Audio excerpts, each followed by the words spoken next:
रहमानिर्रहीम क़ाल नबी सल्लल्लाहु अलैहि वसल्लम इन्नमल अमालु बिन्निय्यात सदक़ल्लाहुल अज़ीम या रब्बि सल्लि वसल्लिम दाइमन अबदा अला हबीबिका खैरिल खल्क़ि कुल्लिहिम।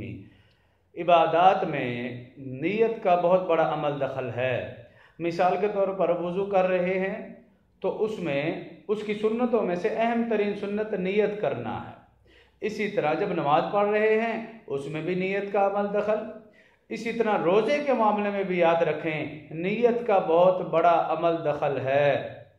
लेकिन नीयत मखसूस अल्फाज का नाम नहीं, दिल के इरादे का नाम नीयत है। जब आप सहरी में खाना खा रहे हैं तो इसका मतलब यही है कि आप रोज़ा रखना चाहते हैं। लेकिन अगर कोई ऐसी सूरत मसला बनी कि एक इंसान सहरी के वक़्त ना उठ सका, उसकी बाद में आँख खुली, अब उसका देखा जाएगा कि वो नीयत आधे दिन से पहले पहले तक कर सकता है।